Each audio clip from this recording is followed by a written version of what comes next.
To a strong day. So, one of the things I always love to do in the classroom is I raise my hands and like, okay, everyone, let's focus in.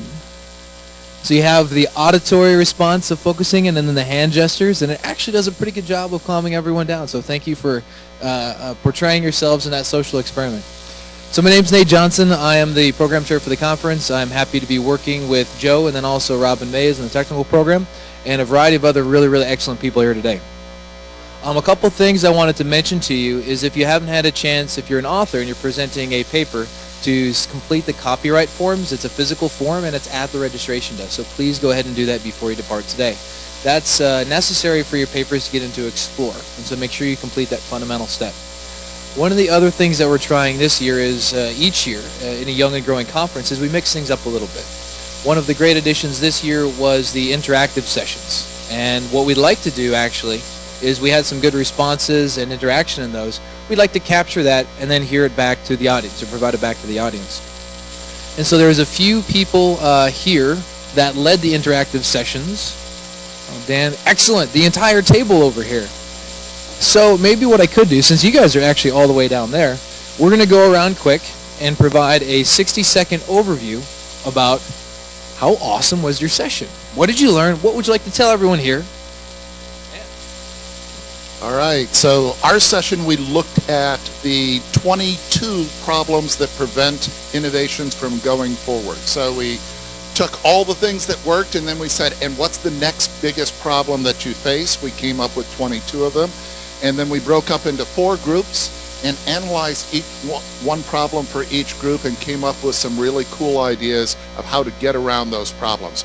I have the big post-it notes and we'll figure out some way to share those out.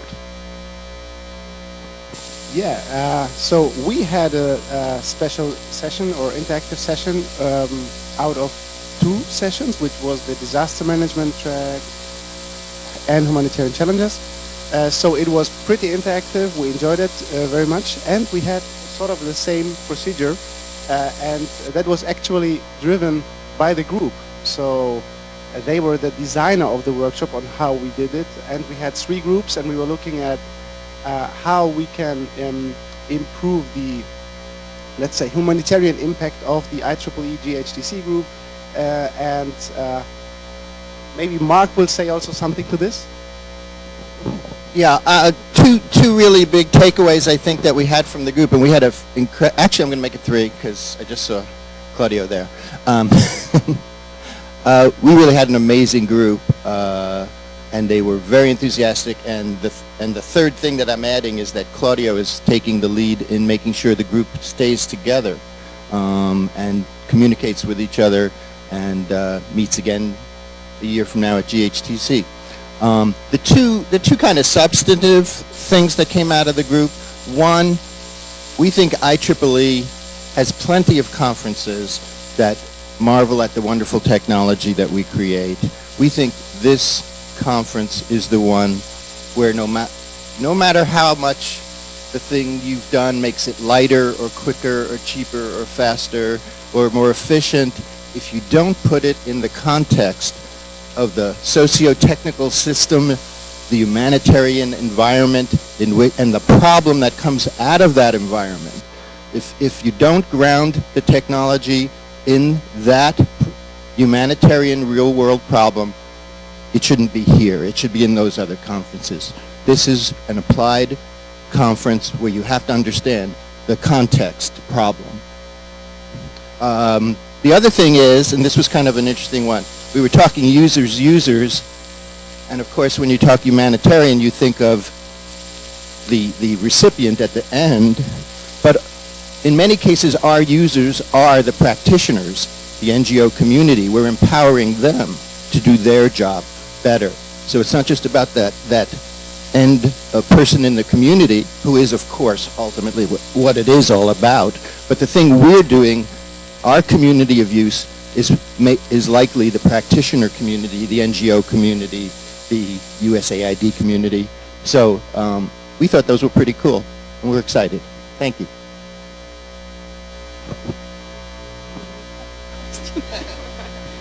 So Maria Lemos and I headed the health interactive session. And it was very eye-opening, I hope, for everyone who was involved, but also for us. We ran a simulation of a refugee camp using the example of the Zatari camp in Jordan with Syrian refugees. So we gave a bit of background about what kind of population there is within the camp and what the health needs are. And then we had some brainstorming about what the main health problems would be that they would be seen at the health clinic there. And then we brought some of the humanitarian principles into the equation, and some of the stakeholders, some of the NGOs and governmental and non-governmental organizations who'd be working in that area, including UN. And we had a great brainstorming session with 3 different groups looking at what kind of health problem they'd like to address, which needs of which population within the camp they'd be addressing, and a specific possible technological solution to that problem.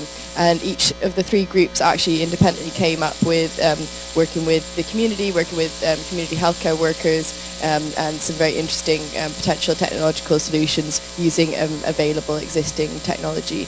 And I think probably we learnt from it that this kind of collaboration between humanitarian and health professionals and engineering and technical professionals is very, very valuable, not only to learn from each other, but also to exchange ideas and to hopefully empower each other to be able to help more people. Good morning. So, Sean Platt, I was on the education track, which I think is a new track. So, it was a challenge in a good way because we had quite a bit of diversity of the issues that people would like to talk about. So there's a whole grouping around sharing and learning about education, as in the teaching of technology, and especially applying it to humanitarian context. And it was really encouraging to hear from people coming in to this teaching sector that they really are hungry to know how to do good programs that allow young people to apply their skills in a practical way. And also that there seems to be a big evidence base about applying your skills will also really improve the quality of teaching. We even had we've had a paper, and then we talked about that as well, the implications of that paper, about engineers going through systems in, say, in India and not coming out with any of the skills to then apply that knowledge. So that was one kind of area, and I think there was quite a lot of practical just sharing of how to do. And then there's another area which is the kind of education as a goal, the right to education. And that's obviously huge. That's the systems. That could be formal education, that could be non-formal education. And applying those technologies was a bit more complex because we're applying it into a very, very difficult system. So I think we had quite a free-ranging topic, conversation, because we were trying to unpack a bit of, if you like, the philosophy of what are we trying to do and how are we trying to help, and people's real-life problems of seeing children dropping out of school, not wanting to go to school. How would the technology actually address those issues? So we talked around quite a bit of that, and then I hope we came to a few conclusions about some of the things that we need to look at. So to engage in education, the technology in itself, whatever that might be, or the tool that you choose to bring in, whatever that might be, has really got to fit in thinking about sort of pedagogical issues, about how are you going to help improve the teaching, the learning that's going on, and also some of the policy issues. How is that going to be sustainable or carry on? How is that going to be effective? But I hope I summarized well. I'm getting a little bit of a nod from my fellow co-chair there. Thank you, everyone, for summarizing the great discussions yesterday. And as you're hearing, there's some really good thoughts, context, systems, barriers, challenges. The entire interactive session was about what challenges you have and how can you move forward in those. And so that was an excellent interactive occasion yesterday. So what we'd like to talk about now is let's start off the day talking about kids and connecting people around the world. And with that is Jeanette Duffy. She's Deputy Director for Cause Platforms at UNICEF Fishers.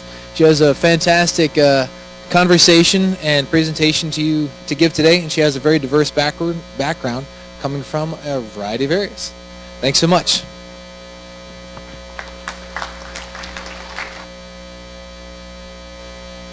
This is on? Yes. Yep. Hi, good morning, everyone. Like Nate said, I probably have a background that's a little different than a lot of the folks here today.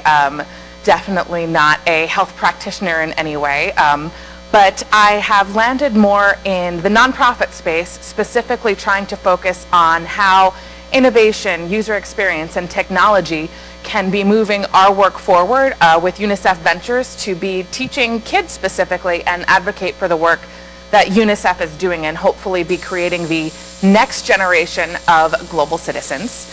And the project that we're doing that with right now is one that I am very excited to talk to you about today, and that is UNICEF Kid Power. So to start, it might be a little curious to hear someone who is from the U.S. Fund for UNICEF being here. That, after all, is the fundraising arm of UNICEF in the United States. Definitely focusing not so much on programmatic elements, but more on spreading the word and getting generous support that can make them happen. But about a year and a half ago, we were looking at some interesting binary statistics that you see here, and that is 1 in 4 American kids are inactive. And of course, UNICEF's focus is on the fact that 1 in 4 kids worldwide is also malnourished. And this just seemed like a perfect opportunity to trying to be doing something to hopefully solve both problems, and in that, hopefully for the first time, also having UNICEF touching on kids in the United States that unfortunately are looking to need some of the same support that their vulnerable children worldwide are needing. So with this stat, we came up with a concept called UNICEF Kid Power. And this, in basic, is how it works. Kid Power bands. I'm wearing one right here. Can't say too much about it, unfortunately, but hopefully very soon you will all also be wearing one or having kids in your family wearing one. But this is the world's first wearable for good. It measures activity. That activity is converted into points, a very friendly currency for kids to understand. And then generous funders help those points become packets of therapeutic food, which are given to the 16 million children worldwide who suffer from severe acute malnourishment. Some of you may have heard of Plumpy Nut, I'm sure. High protein paste, high vitamin protein paste that can literally take kids on the verge of death at a young age and revert the effects of malnourishment in the first 2 years of life that could lead to stunting later on. So we're talking about 150 packets of this stuff, which is only 41 cents a packet, really being the meaning of life or death for some kids in the world. And so kids have this technology, they're syncing with the app to track their progress, and they're immediately connecting with their success. They are knowing that the more active they get, the more lives they save. I am terrible at explaining this compared to some of the kids who have done this. So I'm going to shamelessly try to wake you up this morning by having kids tell you what it means to be part of Kid Power in their own words.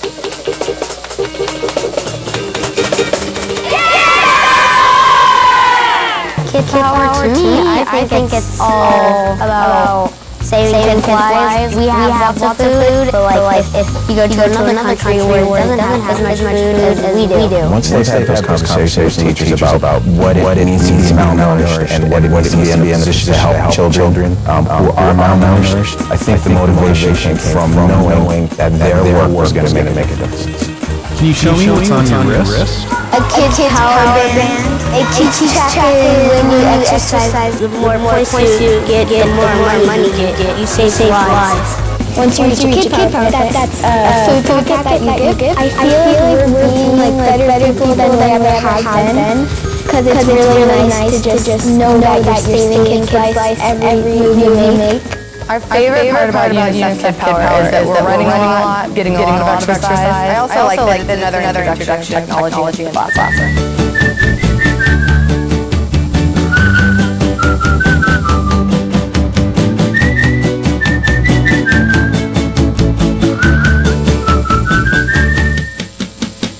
Bring in organizations organization like UNICEF helps them put pieces together, understanding how the world works. So students get a social science lesson and English lesson automatically just by having us participate in this program. The other part about it is that our PQ has had a really good time with running our kids, making sure they're more active and setting goals with the steps.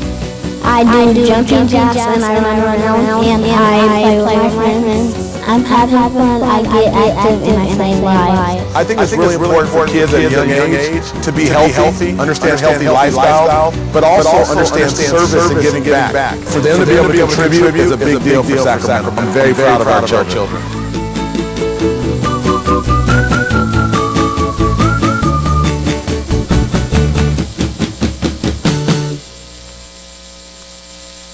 So those were some kids who got active as part of our first citywide pilot in Sacramento, actually just this time last year. And next, to get into a little bit about this, the world's first wearable for good and what exactly makes it, that's a good example of why it is we think that this can hopefully crack the wearable code.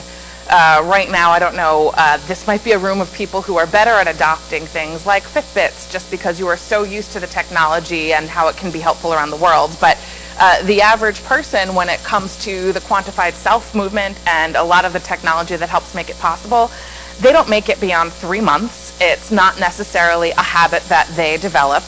And when it comes to kids, that's kind of the same thing. So with this world's first wearable for good, we've got a couple strategies that we're hoping will really make it stick, so that we're making an impact regularly on the health of kids here in the United States as well as around the world. And one of those things is our business model.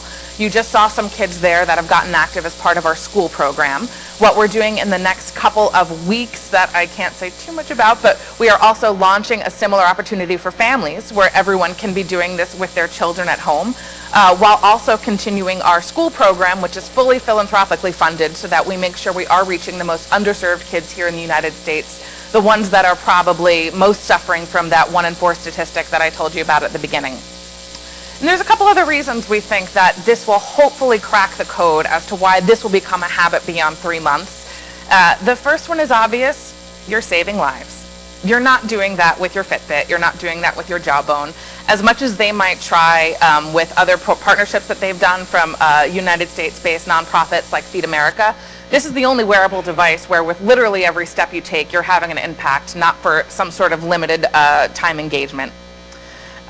We also understand what needs to go into keeping kids' attention. We know what we are at the U.S. Fund for UNICEF, and that is, at the end of the day, an organization that is trying to educate kids. So we're not trying to compete with the people that we cannot compete with. We're creating something completely new. We're not a circus, we're not completely entertainment, we're Cirque du Soleil. And we're trying to create edutainment. We know we'll never compete with Angry Birds or anything that, Disney is putting out there that kids think is completely fun. Nor do we want to, because nor would it be in our best interest to be increasing the amount of screen time that our kids have. But instead, we're finding that balance between educational, entertaining information that can really inspire real-world action for kids and give them a really tangible way to be giving back. And we do this with stealth motivation. And this is really what we think will set us apart from even other kids' wearables that have failed to have long-time engagement. This is some positioning, and this is how you will see us framing to kids what's going on when they wear their Kid Power Band. We're giving them the power to save lives. They're getting active with the UNICEF Kid Power Band. They're earning points, and they're unlocking packets of food for children around the world. So we're not wagging a finger at them. We're not telling them to get off the couch. We're not telling them to stop playing video games. But kids intrinsically want to help their peers. So if you tell a kid that they're saving kids' lives, they're going to do that themselves. They're going to get off the couch themselves, and you don't have to have that scolding that usually goes on to try to get kids to develop these healthy behaviors. We also do that with creating framing around the UNICEF Kid Power team, especially when we're going into elementary school settings.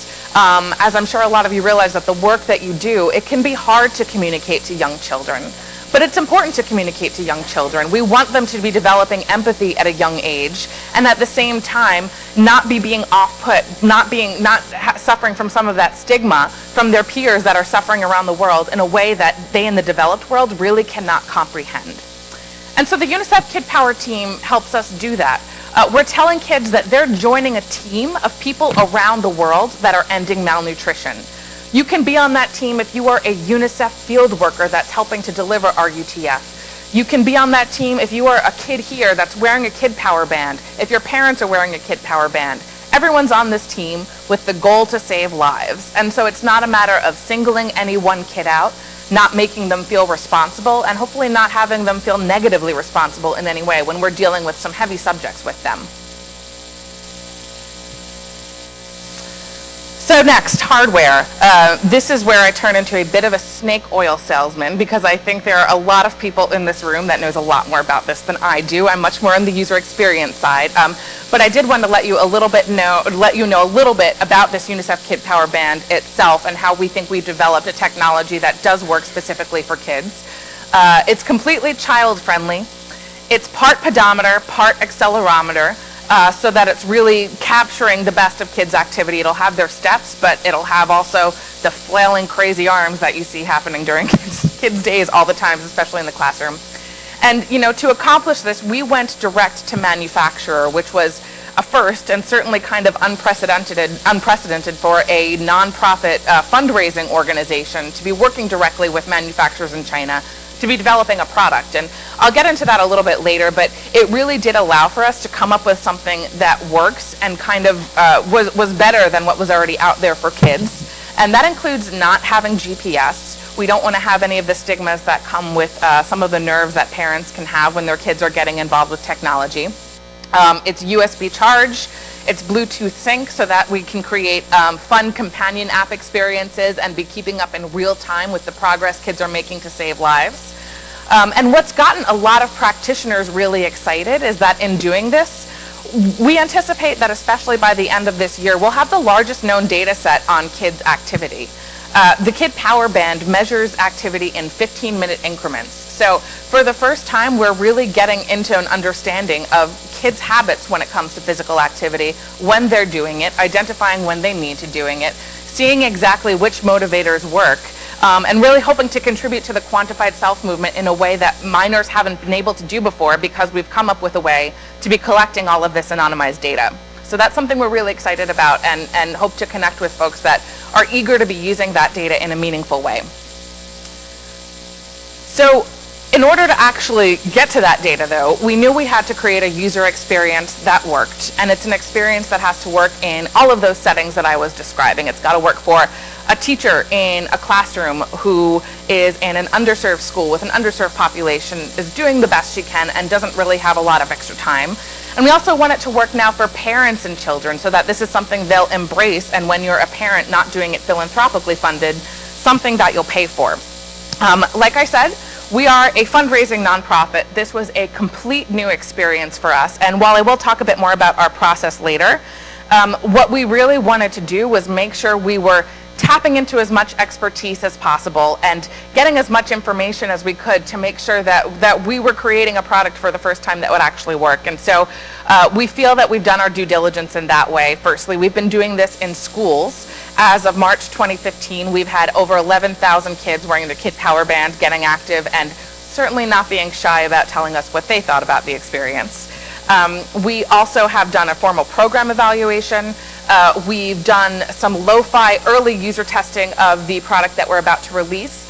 And more importantly, we know when to reach out to the experts that we might not have in-house. And we really definitely did that with user experience. In particular, we were able to connect with some of those who have been taught by one of my favorite folks in the behavior economics field, Dr. BJ Fogg.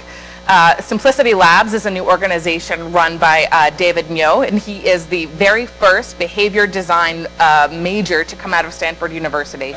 And so by reaching out and doing our due diligence, we found the problems we needed to solve in order to make Kid Power something that sticks for families and schools. So our main insights were that kids need to feel significant, they need to feel important, because they are important, And they want to be connected. They want to feel like they belong. So often kids don't feel empowered because we are not turning to them to help give the solution to problems. Frankly, when it comes to malnutrition around the world, adults haven't solved the problem. There are still 50 million kids worldwide that are malnourished, and like I said, 16 million of those severely malnourished. So why not tap into this group that wants to help and give them the power to do so? Parents also, they were very turned on to the idea of their children learning about the value of helping others. They want their kids to be globally aware, especially because the reality is we're turning into much more of a global society, and they know that that's going to be important for their kids growing up. From more of a user experience standpoint, we have definite behaviors that we want people to be tapping into so that we can break that cycle of 3 months kind of being the cap for when people are used to wearing wearables and developing those healthy habits. So we want to be setting users up for success. We want to be designing for those core behaviors that we want people to do. And transparency. We're all on this UNICEF Kid Power team, and what we learned is that parents and kids alike, they want to know exactly the impact they're having. I've had to explain to many upset children in the school experience as to why I could not make them pen pals or have them Skype with the kids that were literally getting the packets of foods that they're earning. So these kids are really no different than some of the major donors that we have at UNICEF. So in developing this, we knew that we had to, take the time out and make sure everyone knew, hey, this is what you have accomplished. And so here's a few ways where we think we've done that. One is easy to grasp impact. If we were going to tackle malnutrition, one of the reasons working to have kids fund ready-to-use therapeutic food is because it is tangible. There are these little packets, and the points that they're earning directly correlate to the packets. So it's nothing abstract that we're trying to get kids to grasp. It's not just, yay, now kids aren't malnourished. No, they know I have helped deliver X packets, and I know that it takes 150 packets to save a kid's life. And so that kid is very aware in a tangible way of the impact that they have had. So now we all have to do is crack that code for the multi-million-dollar donors so they can feel that same sense of accomplishment and help us bring us off the ground. And so when it comes to the companion app experience that we're developing, these are a few preview slides, not quite on message, but we're getting there, in terms of what they'll look like. We knew we wanted to create an experience that people will want to be interacting with every day.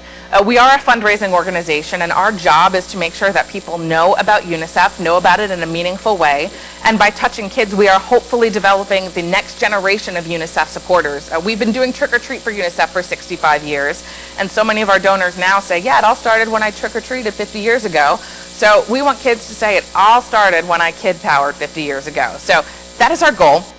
And we do that by giving kids the accountability that they want and by letting them know it's easy. In setup here, one thing that we do is as soon as kids are registering their band, their first step is to go run, get active, get a couple steps, and sync right away. And so that way we're creating that connection that they're having impact with just steps. Hopefully they'll develop that habit of syncing every day. You can follow team members. We want to create accountability. We want kids to see how their peers were doing. It's funny, in the classroom programs that we've done so far, we've done it in 3 cities, and we tried to create this citywide experience, and we'd visit classrooms and say, New York is in the lead, Boston is in the lead, isn't that awesome, kids? And they'd say, yeah, I don't care, how is Mr. Smith's classroom doing down the hall, because we want to beat their butt. So in this experience that we're making for families, we've tried to localize it a little more so that kids can be encouraging to their peers, but also know when they have to step it up a little bit. Next is syncing. We want every sync to be a rewarding experience, and we want kids to be constantly aware of that impact they're having, since we have created this system where they are very aware of how many packets they're earning. So when you sync, you are being complimented, but you're being complimented in a substantial way because it's for doing excellent work.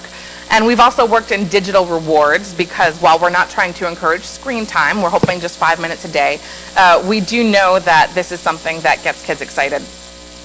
And so the basic structure of our app that we're building for this family experience is framed as a passport. We want kids to feel like they are visiting the world and they are meeting the kids and the communities that they are helping. And so we're also accomplishing that with a mission structure, is what we're calling it. Where you can just wear your band, you can just be syncing on a regular basis and earning packets, and isn't that great? But no, what if you were on a mission? What if you knew that your mission was to be earning 50 points in the next 10 days and unlocking 5 packets and feeling very empowered to do that and knowing that you were going to get special rewards for that mission? And so in doing that, we are making parents happy. They know their kids are not just helping people around the world, but they're getting a global education. And we know that we're working the empathy into this experience that kids need, especially, unfortunately, with current events. All we hear in the United States is talking about the importance of giving kids that empathy when they're young, so they're growing up and respecting their peers and understanding the need to help the world. And so by having them see that the kids that are in these communities that are impacted by malnourishment are just like them, we're hoping to realize that early on, and we're removing some of that stigma. And so hopefully the result of our due diligence in all of the user experience work is that we have empowered kids. This is Joseph. He is a student in Richmond Hill, Queens. You can't make this stuff up. The Kid Power Band, every time you get a point, it vibrates. And we asked him what it feels like. And he says when his band vibrates, he feels like a superhero. And so with this band, even if they're not interacting with the app on a regular basis, it's constantly on their wrist. It's constantly reminding them of what their daily goal is. It's constantly reminding them that they have a mission to accomplish and they should be doing it. And they are. So to get a little bit into why it is that I'm here from a fundraising nonprofit that is taking on this new project and that is actually bringing a wearable product to market, I thought I'd touch a little bit on what that process has been like. And I know a lot of the ways that we're working, which is very agilely, is not something that's unfamiliar to everyone in this room. But hearing a little bit of the talk about the breakout sessions, about how you're trying to find ways to bridge practitioners with the humanitarian organizations, I think it's time to find ways too to bridge with the fundraising organizations like the U.S. Fund for UNICEF, who are ready to innovate, who are embracing technology, and who want to be doing work beyond just their normal fundraising events. And that's taking a lot of partnerships, a lot of joint ventures with those that are developing technology in the world. And so while a lot of this might not be unfamiliar to you, hopefully it's some advice where it might ring a bell and find a way that you could be working with not just humanitarian organizations, but fundraising organizations to expand your work and make it possible. So the innovation imperative that is out there for tech companies is something that a lot of nonprofit organizations are actually embracing as well. We're at a point where there's so much digital tools at our fingertips where we're realizing that even though we're a nonprofit, we're not a tech company, we need to be doing something or else we're going to miss the future. And this was an argument that really helped me in UNICEF Ventures get the entire US Fund for UNICEF on board with doing something that on paper might sound a little off mission for a fundraising organization. So in past years, the U.S. Fund for UNICEF has come up with their own strategic direction, which probably doesn't sound that off from what a tech company would have, looking to stay ahead of the digital curve, looking to drive growth. The most challenging part, though, is when we're doing this, when we are bringing a wearable product to market, we have to do more with less. We cannot justify the budget that normal companies would have when they're bringing a product to market. We're very proud of our ratio where 92 cents of every dollar earned goes directly to UNICEF in the field. And so I will not harrow you with tales of what it's like for me to do more with less, but I will let you know a little bit of how we've made that work so you can hopefully make it work with fundraising partners as well. So the challenge that we have faced particularly is trying to get our colleagues that are very much important in the U.S. Fund for UNICEF to think like a tech company, to think like my little department is working, because if we don't, it's not going to work. And so if you were going to pursue a partnership with a fundraising organization, to me, I think these are the three most important questions that you should help answer for them to get them on board. It's important that we're adopting a decision-centric and task-driven model, not meeting-centric and not consensus-driven culture. I am somewhere where people love meetings, where my calendar is filled for 8 hours and no real work gets done until late at night, which I'm sure a lot of people can relate with. But we're trying to bring a tech product to market, and that doesn't work. We have to be iterating quickly to keep up with it. And so what we've tried to do is get people on board with very quick decisions, but obviously very informed decisions. Scrum methodology, agile development. This is something that we have introduced to our fundraising organization, which has been a challenge. Everyone's used to working groups, everyone's used to having their say. And so this idea that you're going to be defining your work in 30-day sprints And this idea that if you don't accomplish that in that 30-day sprint, it's out the door, has been something that's pretty crazy. Normally with programs that we run as a nonprofit, it will take years of planning before it even launches, before you go from idea to product. But we can't afford to do that in the wearable space, where in just the past year and a half, things have been changing so rapidly and we want to be competitive. So we're proud, actually, that Sprint Scrum has somewhat worked and allowed us to have 4 different product launches between the school program and pilots in the past year and a half. But with doing all of that, we realized that we need to balance our risk. We're working quickly, and we're doing so in a space where we don't necessarily have all of the experts in-house. So sometimes some of those other departments that aren't as used to being as Scrum driven as we are can be a nice balance for us, and realize that we are still accountable to our board members, we're accountable to our donors, and we don't want to be going too hog wild.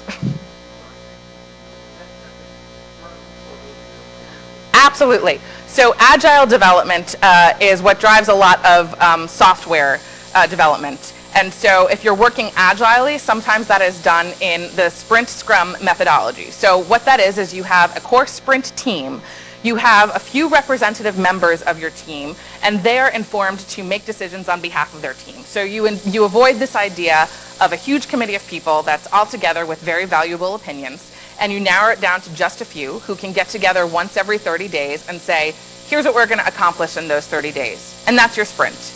And then you go off and accomplish it. And every week you will check in, you'll have a scrum, and that scrum, again, the goal is for not to turn into a huge meeting where everyone's sharing their opinions, but you get together very quickly and say, I'm all good, or you get together very quickly and say, I have an obstacle, and here's what we need to fix.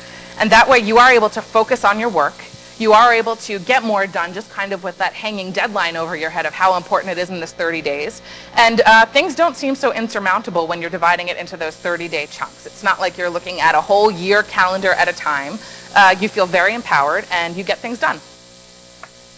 And I recommend it. And so these are some management strategies that we've had to introduce to our nonprofit organization that I'm sure are familiar with you guys, and would definitely recommend you also try to introduce if you do try to move to additional humanitarian organizations or to work with a fundraising organization. You know, Google's motto, small team solving big problems, same idea. You know, everyone's smart, but you need kind of that breakout small team to really be driving strategy. Facebook, move fast and break things. You're going to make mistakes. We've made tons of them. I'm not telling them to you because I want to look good here today, but believe me, we've made them. And Zappos, working in a holacracy. What's also really empowering about a sprint team is that everyone's empowered. There's no head, there's no president, there's no CEO. Everyone's equally important, and they are able to contribute. And not only does that create a sense of importance, but it empowers people to be making decisions and working quickly like it's necessary to do when we are trying to iterate very quickly. And so this is what's boiled down to our approach to make those ideas work in a nonprofit setting, specifically for UNICEF Ventures, which is my department within the U.S. Fund for UNICEF. We were formed 5 years ago. I've been there for 2 years. And our task is to really hopefully be bringing innovation to this nonprofit fundraising space.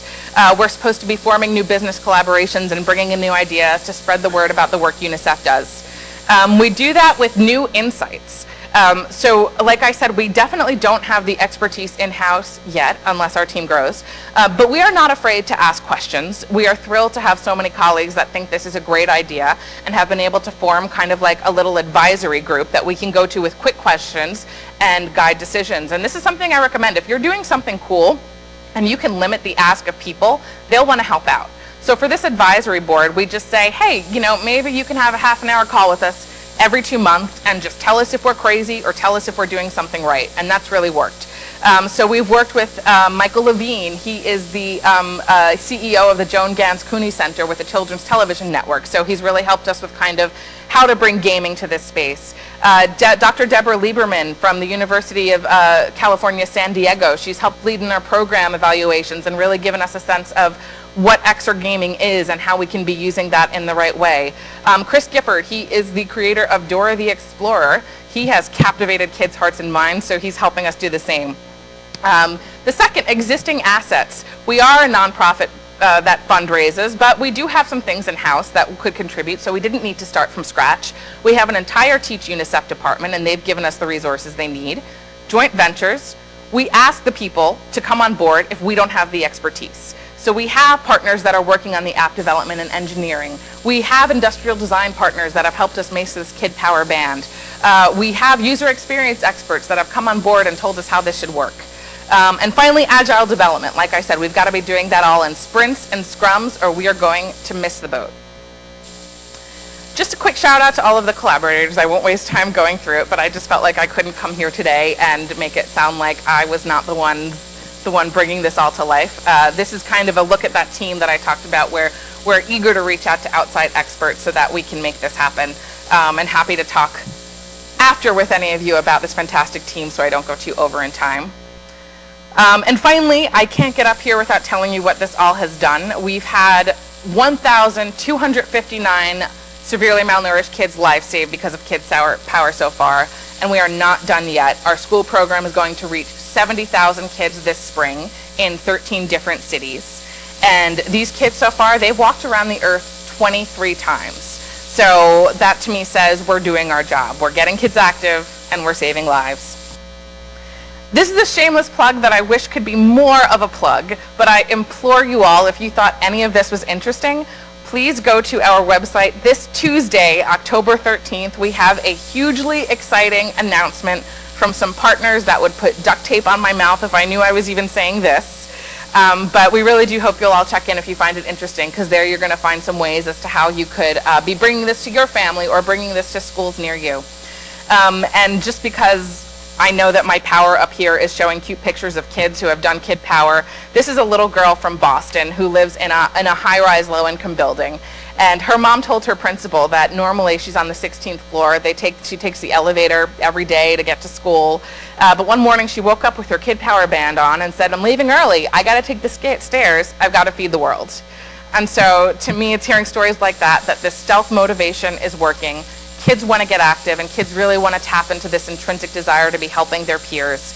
And hopefully I can be here next year telling you how we have kids in countries around the world doing this too, because we really think that's where its growth can go. Okay. Thank you. Great, thank you, Jeanette, for that excellent time between connectivity, human energy, food, and many of the themes that GHT tries to inspire. If you'd stay up there, please, we'll have a couple minutes for questions while the panel is actually filtering up. Great. Yeah, I can run the mic. So, are you deliberately implementing some of the TED Talk teachings of Cal Berkeley PhD recipient Jane McGonigal? Deliberately? Are you aware of? I am, but I can't say it's deliberate. But okay. You just agree with her. Yes, exactly. Yeah. This would work equally well, and has been proven to work equally well with young adults and even beyond. Yeah. And in traffic situations, all sorts of things. Yeah. Thank you. Hi. Hi. So you you glossed over the point of sponsorship, and I wonder if you could dive deeper into that. You're probably familiar with the satire of people handing out a box of like symbols in the developing world for all the good that won't do. So there's got to be a step 2 in there somewhere that actually converts on the back end what amounts to activity that does not directly contribute to delivering food packets to something that does. So do you really have a direct model? Are you asking for sponsorship in like you would for a marathon, or is it all pretend? Yeah, it is not pretend, and that gets to the point about transparency. I should have touched on it there a little more, but no, this conversion is real. Kids really need to get active, or these things are not going to be converted to packets of food, so the onus is really on them. When it comes to sponsorship, so far we've been lucky with our Kid Power Cities model. The U.S. Fund for UNICEF has regional offices in 8 cities, and when it comes to our local sponsors, we found that this really is something that they've gotten excited about, and we've been able to get people who have never donated to UNICEF before, because they're not necessarily interested in international causes, donate to us because of this domestic angle. So they get that credit in their own backyard. They know that they're helping kids here. And we've just really seen it take off, and that's the main reason why we are now bringing this to 12 cities next spring instead of the 3 that we had last year, because people want the chance to kind of being able to help at home and abroad. We do also have some very exciting corporate sponsors that, again, please go to our website on the 13th, that I'm not allowed to say, but they are the ones that are hugely making it possible. You've heard of all of them before, and they're very exciting. And then also, the U.S. Fund for UNICEF has national committees for UNICEF in countries, 30 other countries around the world. And they have loved the idea of this too. They agree that it's a great new fundraising model to be engaging sponsors, to be having an impact at home, having an impact abroad. And so we're trying to scale up internationally so that this can be something franchised out to them. And our goal is really to make it be a worldwide movement of kids helping kids. So we really hope that it's a sustainable track with that combination of corporate sponsors and also tapping into new local funders. We can keep the philanthropic side of this going. But it is going to be available for retail too, for families that can afford it, not necessarily those underserved kids we reach with our philanthropic funding. So between those two, we're hoping to find a track to sustainability. Excellent. Let's thank Jeanette again, please. Do in the meantime be thinking about your avatars. I personally am going to be mischievous minion, so don't take that. Yes, exactly. Next up is Mark Haselkorn, professor at WashU, and also coming up is Robin Mays, going to be leading an excellent panel. And I'll leave it to them to introduce the panelists, and I'll hand you the mic. I'm going to say something real quickly on Sprint Scrum for those of you who, to put it in IEEE context, take a look at ISO. I'm not going to get the number right. It's the ISO standard for human-centered design. And you will see an iterative design, build, evaluate cycle that continues and continues until your community of users decides it's what they want, and then it's done. And yeah, so look at, there are standards on this. I think it actually started as out of an IEEE standard or an ANSI standard. No, it might have been an ANSI. But anyway, it's an ISO standard, which is better. We take part in ISO. Am I working? Okay. I think I'm like hooked up. Okay. Oh, I'm so excited to be here because do you guys feel it? This is such an amazing and exciting time in our sector. And you guys are on the leading edge here at GHTC. So it's super exciting. And it's a fantastic moment for me, actually, to be here today as I am closing a chapter on my journey. I'm going to give you my background and then tell you how I got here and why all these people are here. So I came to academia through an 18-year career in what I like to call rapid response logistics. I was 7 years in the Air Force Special Ops doing logistics, getting airplanes out of town. And then I went into the humanitarian sector and I spent 11 years there as a humanitarian logistician. And this is really more where my heart was in this space, and also to see the really relevant need for systems, not just technological systems, but effective systems for making humanitarian aid happen. My 10 plus years, I worked for the UN World Food Program. I worked for U.S. Agency for International Development, Office of Foreign Disaster Assistance. They are the U.S. government's lead agency arm for humanitarian response. I was on their DART teams, their disaster assistance response teams. I deployed to Liberia, to the tsunami, to Sudan, delivering the U.S. contributions to those disasters. I worked for World Vision International and was their head of logistics preparedness, and was their head of logistics post-Pakistan earthquake in Pakistan. So that's a little my background and where I'm coming from, and my hopes of contributing to this space of saving lives and bringing technology to bear on that. So in those years that I worked as a humanitarian logistician, I spent a lot of time working with vendors. So logistics is a super interesting role in the humanitarian space because we interact probably more than anyone else with vendors on a regular basis because we do the procurement. We buy those things that people are creating, that NGOs are using with communities or providing for communities. We particularly in my days with USAID, we funded a lot of those projects. And particularly, I want to talk about information management systems because I like to tell people when I speak at classes and stuff that logistics is really information flows. Like moving the stuff's the easiest part. It's the information flow that's the challenge, and a lot of it is about having good, effective technology systems for doing that and social connections for doing that. So we received hundreds and hundreds of products and projects and systems and people with the great next thing for communities in disaster settings, for NGOs serving those communities. And I have to tell you that 9 out of 10 times they weren't the next greatest thing. And so, but they come in and in information management in particular, I'm going to talk about because we spent so much money on information management, and it's a topic on the tracks here, and I interact a lot with it. I was always that subject matter expert where the technology comes in the door, and we have the customization phase, and then we have the implementation phase, and then we have with a pilot, and then it doesn't work, and then we customize it again, and then we try and implement it again. And this is a scenario that happens over and over again in information management, to the point that it's really, for those of us who work in this space, know it's really about a 3-year cycle before folks realize there's something not working. And so the end product, with everybody's good intention, with people who really had great solutions and had used it in other spaces, for people who really wanted to bring technology to bear, the solutions weren't faster, cheaper, and better. They were more expensive. They were making things slower.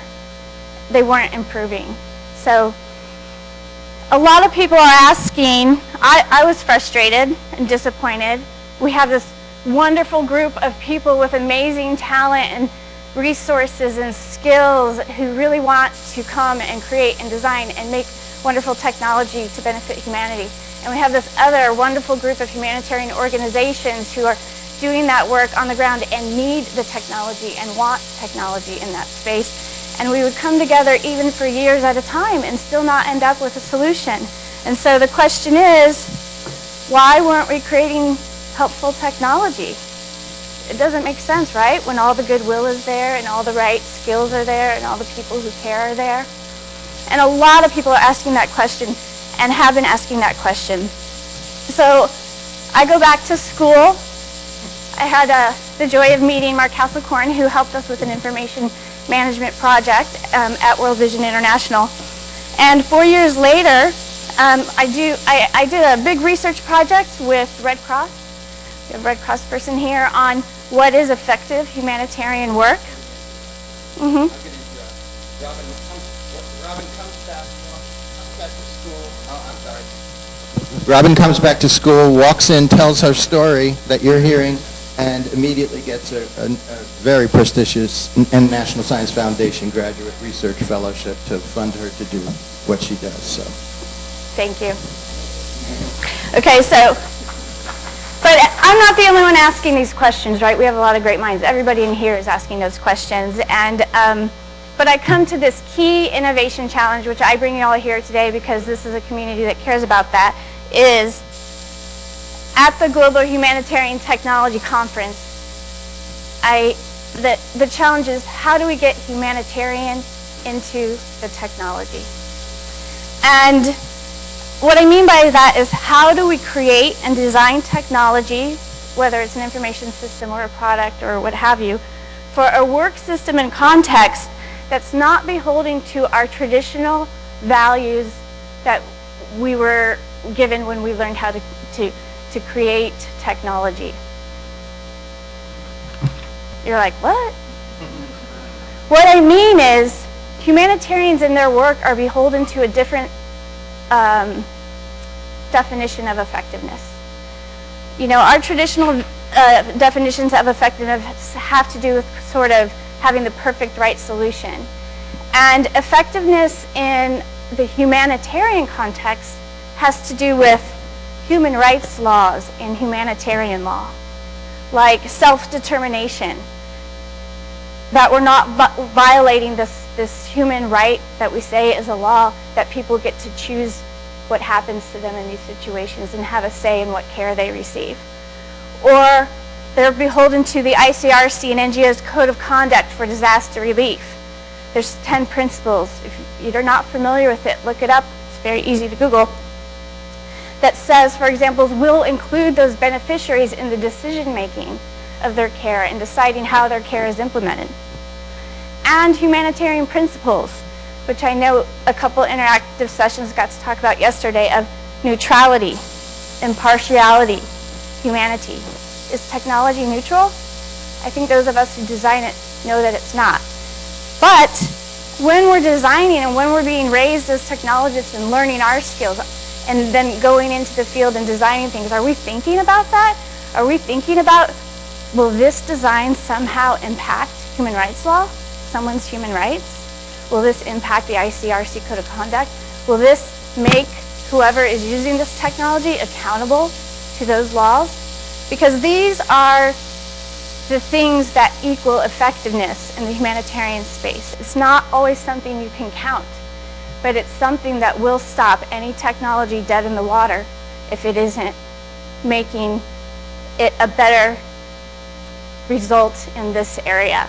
So, until we do that, until we're thinking about how do we design humanitarian values and consider those in our design of technology, we're going to continue to fail to create technologies that are as effective as they can be at saving lives. And this is what I'm excited about, because we at Global Humanitarian Technology Conference have created a space where that conversation can start, because we have to start there. We have to have our technologists knowing what is effective work in the humanitarian workspace for them to be creating technology that's going to help them to be better and more effective in that model of working. And so this moment is fantastic for me because I'm closing up my time as a PhD student with Mark, and I get to see this conversation so alive and well here. And I get to see people coming together, and I get to bring practitioners who often aren't incentivized to come to these conferences, because like I said, we get 100 emails a week from vendors and people with great engineering ideas. And so we're not incentivized to come to these to hear yet another idea or technology that somebody thinks is great, but somebody hasn't actually come to understand that the humanitarian part is what we're accountable to. So, GHTC, I just want to talk about how proud I am to be a part of this conference, and especially this year, and some of the amazing things they've done to really make that space alive and viable. We changed our review process this year to include practitioners in the review process of the papers, so that our research is not only technology and engineering ideas that work, but they're also credible and valid in that sense, but they're also credible and valid in the sense that they work in the right context. They're applicable, they're appropriate, they follow humanitarian values.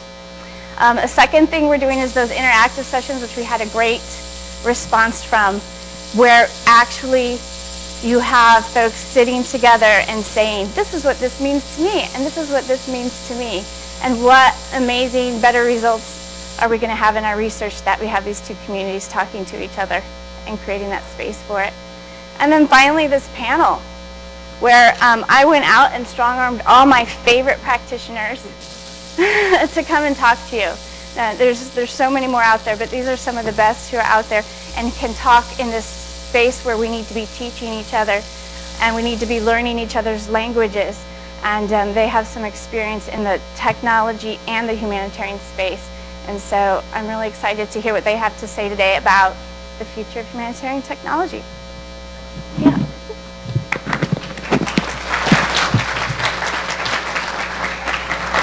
So we've got a really valuable 55 minutes here, and my job is just, my job is just to facilitate and help us squeeze as much as we can out of this community, these representatives of the humanitarian community that we have here. Can we go to the next slide?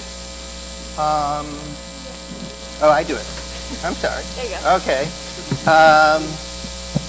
I do need to mention when you work with professional practitioners that something could happen in the world and your whole panel would be done. Forget it, they wouldn't show up tomorrow. We do have had co-organizer Ian O'Donnell of the Red Cross Global Disaster Preparedness Group. Is the mic working? I don't know. Anyway, who was supposed to be on this panel, who helped organize it, but is in Geneva right now. I got called away, and that's going to be part of the deal when you work with this community. Keep going. Keep going. I'm going to, as the very first, so let's think of that sprint we were just talking about. Designers, developers, builders, community of practitioners. That's the three groups that have to do that sprint. We design, we build it, we put it in front of them. This is a design activity. It's not with putting prototypes in front of them. We're putting them on the design team. They need to create their future information sharing environment. And we need to hear from them what we need to know in order to build and design and keep working with them as we iterate towards that correct thing. So first thing I want to do, let's go down the, you have their names up there, but let's go run down the panel, and if we could get, 3 minutes, Lorenzo, start it off about yourself, what your experience is, and who you are.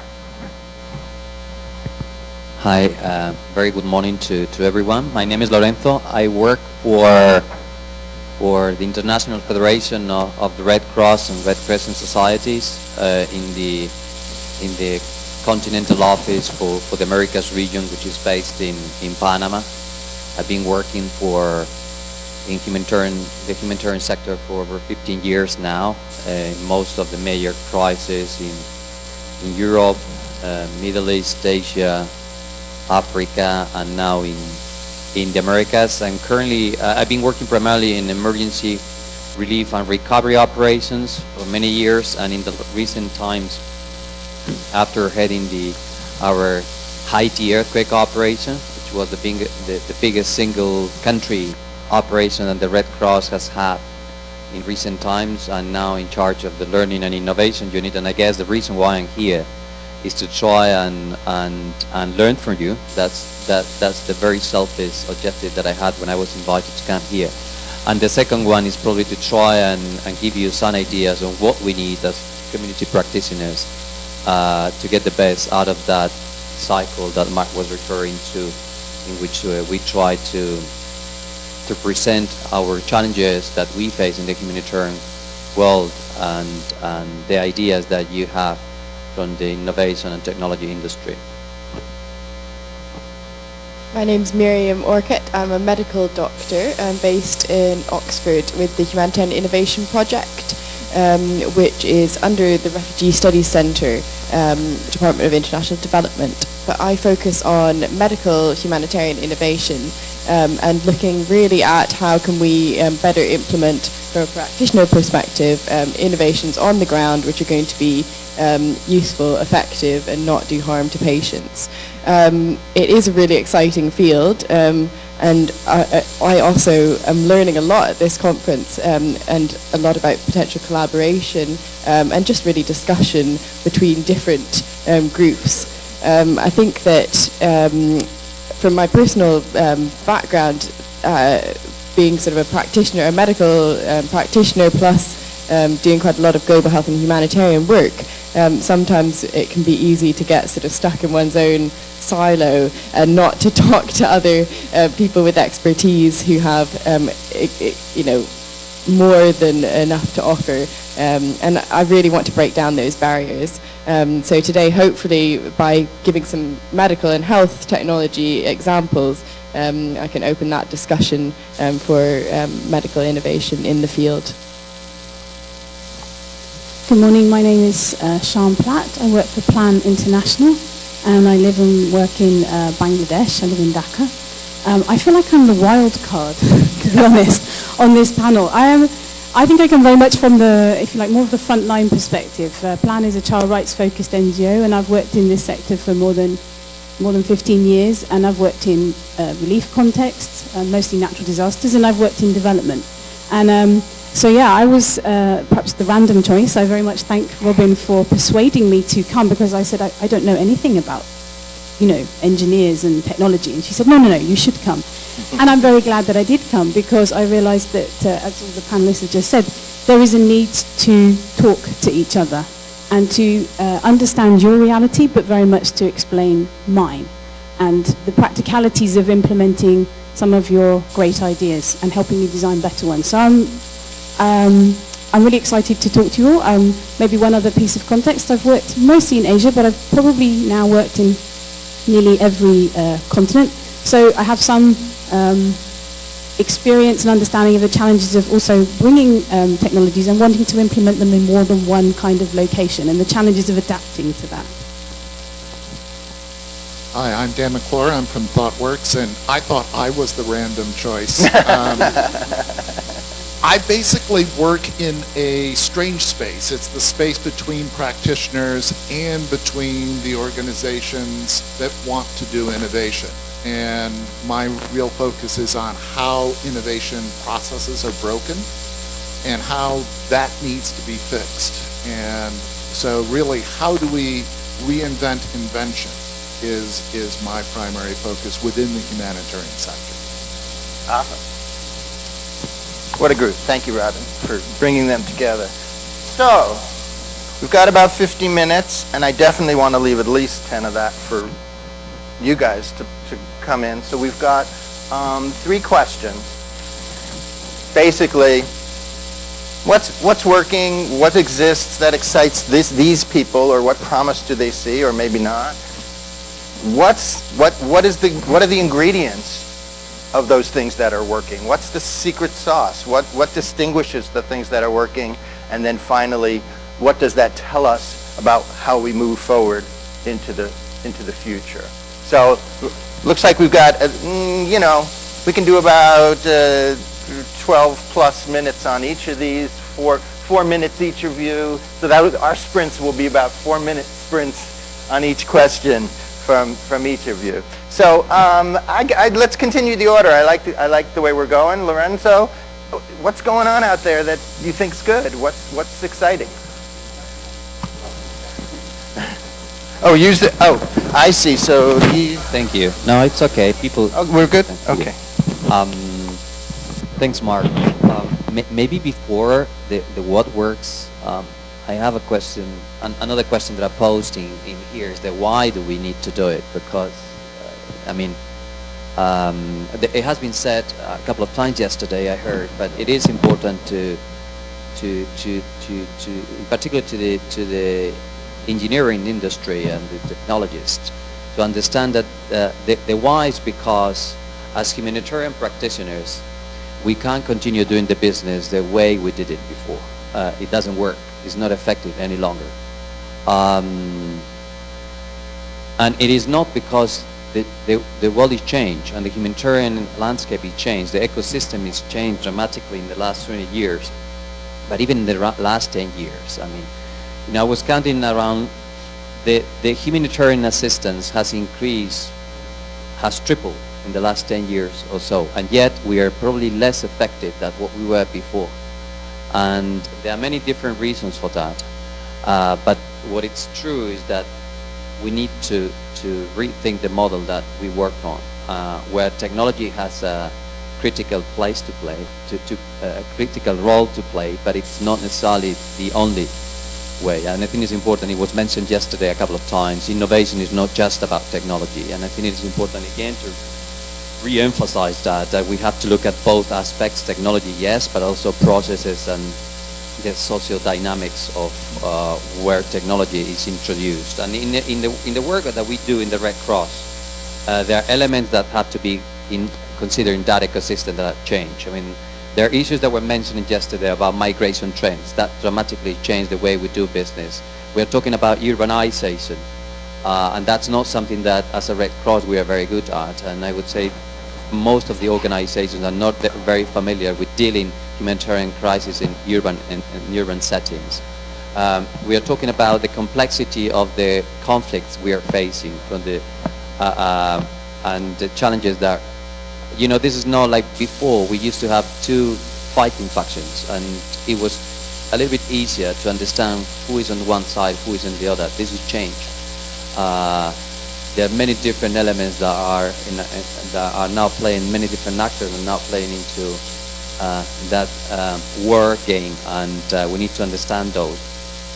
But this is not just about the traditional conflict situation. The Red Cross is facing enormous challenges with increasing levels of violence, and primarily I would say in the context of Central and South America, having the top 10 most violent cities in the world. Actually, I have to be honest, also together with some of the cities in the US as well.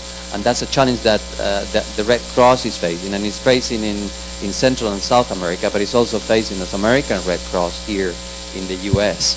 And we need to understand that environment to see what are what is working well and what is not working well. But the bottom line is that there is a need, and the why is clear. We need to change to be more effective. So Lorenzo, just for a check, in about 90 seconds, I'm going to stop you. Yeah, okay. Now, you know, I want to give that message. What's working well? I mean, in the afternoon, I'm going to talk about ODK, for instance, which I think has been one of the most successful introductions of technology into the way we do business. So I will not talk about ODK now, but I'm going to give you another example of a technology that was introduced and has been extraordinarily successful, and it's the cash transfer program using prepaid Visa cards.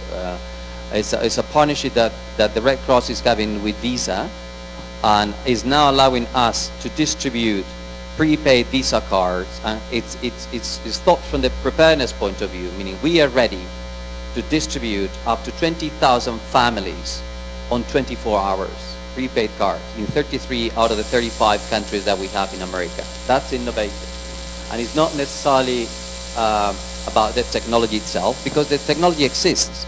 Visa was existing before we did. What we did, we partnered with them to understand, for them to understand what is the dynamics of the response situation that we face, for them to help us with one technology that was functioning in the private sector and adapt that to the context of a humanitarian crisis. And I just want to give that example because it is technology well applied to a problem that exists before. And so we'll come back to the question. Let's keep that one in mind. Why are they distributing whatever it was, 50,000 Visa cards? What is it about that gives it some special sauce that you care enough to do that? So we'll come back to that one the next time around. Okay. Thank you. Great. So I'd like to talk about what is working from the medical innovation or medical technology perspective. And there's plenty of examples I could use, but given him bearing in mind I only have 4 minutes, I'm going to pick one. So I'd like to talk to you about something that is used perhaps more in across countrywide settings at the moment, maybe not so far used in humanitarian crises or disaster settings, but has a lot of potential. And this is, there's a system called a clinical decision support system. In clinical medicine, we have an increasing evidence-based method of working. So we have research which we collate, and according to best research, best practice is determined, and we have protocols which might determine what we do with, say, a febrile child. And there's a international protocol by the World Health Organization called IMCA, which is basically the management for childhood diseases for children with fevers. This has been in the developing world and has been used to treat ill children since the 1990s. However, just recently, there have been increasingly investigations into how we can make the protocols electronic. And I'd like to take you for a moment to Burkina Faso, where there is a very high childhood mortality rate, and where 1 in 6 children die before the age of 5. A lot of these deaths are preventable deaths. They might be from infectious diseases, from diarrheal diseases, from upper respiratory tract infections. And a lot of the issues with the deaths is that we can prevent these through giving for access to medical care, which might be there or might not be there. So we have two issues. One is the system in which these healthcare professionals are working, and second thing is maybe the information that they are being given. So there was a trial, and it's still ongoing now, to see how we can put a basic clinical protocol for childhood diseases for feverish children onto a tablet. They'd found previously that the paper version of the World Health Organization guidelines was being used by only about 8%, in 8% of childhood consultations. And so a very simple protocol was developed and put onto a tablet and was distributed in 2 provinces in Burkina Faso in collaboration with a lot of the existing health structures and with the Ministry of Health as well. And what was actually found was that childhood mortality rates reduced in those 2 provinces. I won't go into all of the what are the secrets of this example, but basically this was now being implemented across the whole of Burkina Faso. And I would just like to say, what is working? Something that's simple, that's already existing, so existing information that's been adapted into a certain context, and that is community-based. So I'll talk more about that in the second question.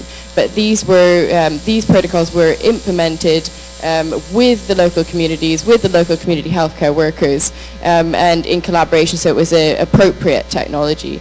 So probably my 3 keywords would be the simplicity, appropriate, and adaptable to the environment. But I'll go into that a bit more. Great. So we've got the visa project, we've got the health access to healthcare project in Burkina Faso. How about you, So, Sean? yeah, me. Yeah. So I just wanted to put one precursor as well, and not take too long, but just to say that I agree that technology is already there where we work. It's not something we're bringing in, it's already there. And one of the things I didn't mention is I'm actually kind of my technical area would actually be child protection. So often I hear people say, oh, you know, the internet's an amazing thing. From a child protection point of view, technology is morally neutral, but the impact is not. The internet is a terrible thing. It has brought pedophiles much closer to their prey. It has facilitated all kinds of, unfortunately, terrible things. So when we also enter into the place that technology already is, we really do need to think about the technology is neutral, or the tool is neutral, but the impact is not. So I'm going to talk about a good use of technology linked to issues of sexual reproductive health.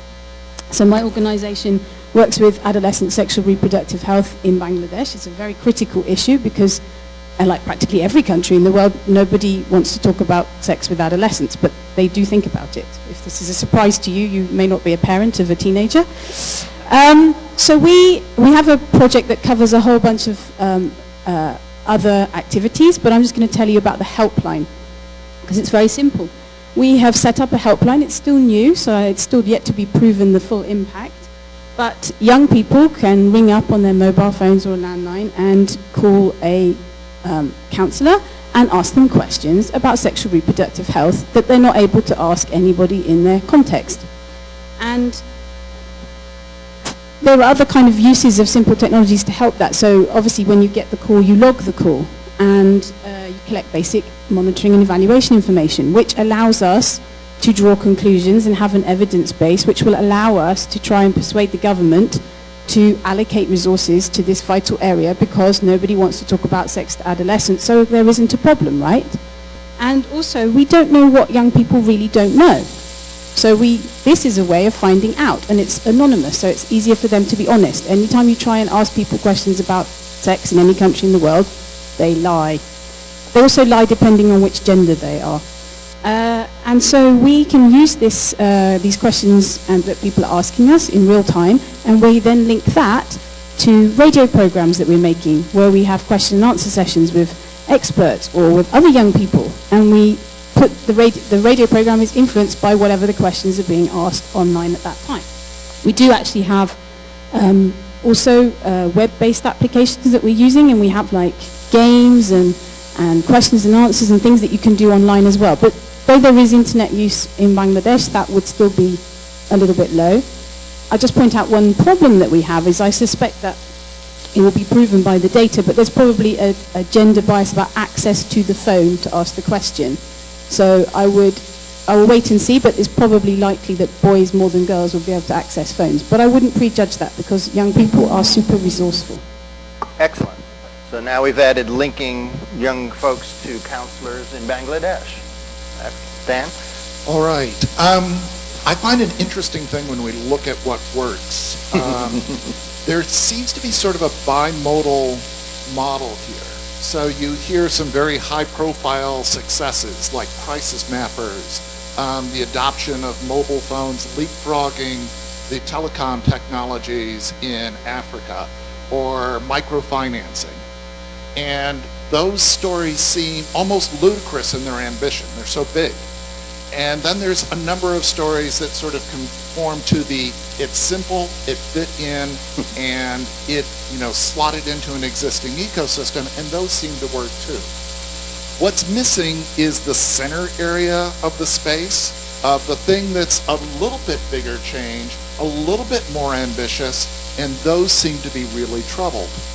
And this really was one of the things that made me curious about the whole innovation space in the humanitarian sector, because why should the middle-sized dream have so much trouble?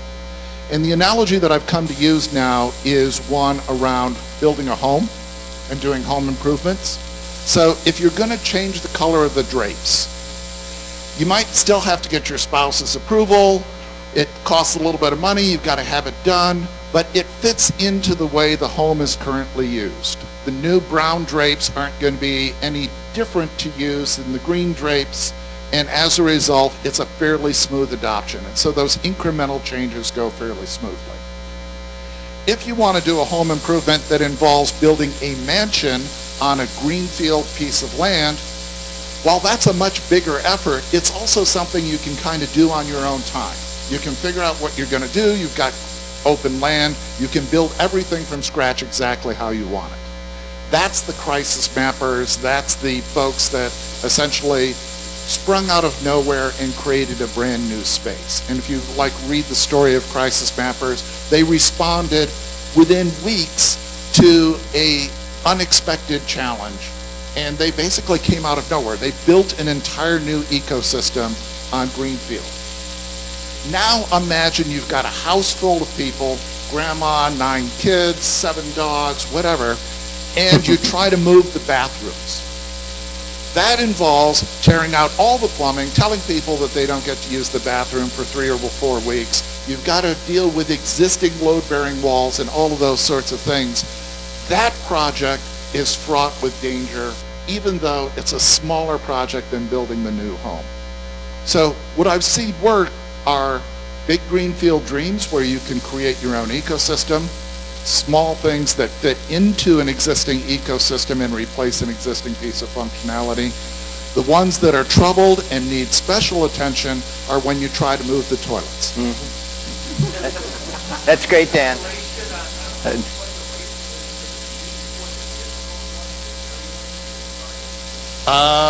Let me think about that, and I'll do that in my next. There you go. So now, it'd be nice, especially in the first 3 cases, to build off your example, but the goal here is to generalize, as Dan has done, and try to tweak out what are the characteristics, what are the features, what's the nature of the ones that you feel are successful. Lorenzo, you're up first. Tell us more about Visa. Why are you doing that? The Visa project, why do we think it is a success? It is a success because it starts from the bottom, in the sense that the cash transfer program, which is basically that idea that the people know what they need. It's not that the humanitarians, we know what they need, right? So in a situation in which the markets are stable, even after a disaster. I can take the example. I mean, we have a colleague here, Alberto, is being with us. He had to leave to Honduras today, but he's been working all these nights, uploading and approving cards for distribution that is happening now in Grenada. I don't know if you're familiar with, but there was a big storm passing by 2 weeks ago, and now we are in the distribution phase. That the markets are stable. People knew, and people know, and the same as you and I, what we need.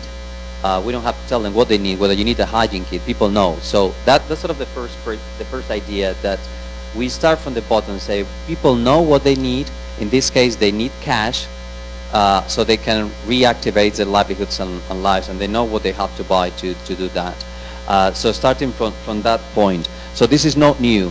The theory is there. What we needed is the application of technology to make sure, A, that we are ready, and we can do that faster and in a more effective way that we did it before.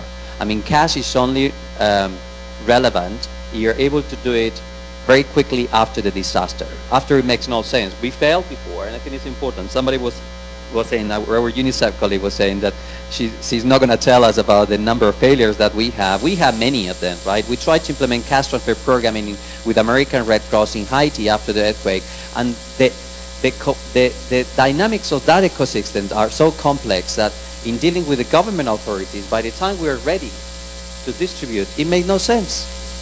I mean, we were providing support to communities in Haiti, more than 1 million people living in IDP, in displaced camps within Port-au-Prince. By the time we wanted to do it, the government said, no, it's too late. So what we identified that as a gap, as how we can make sure that in the next disaster, we are able to operate within 48 hours. So we met, but we have the expertise, as we mentioned before. So what we need to do is to partner with those that have the technology, and that was, we identified that with Visa.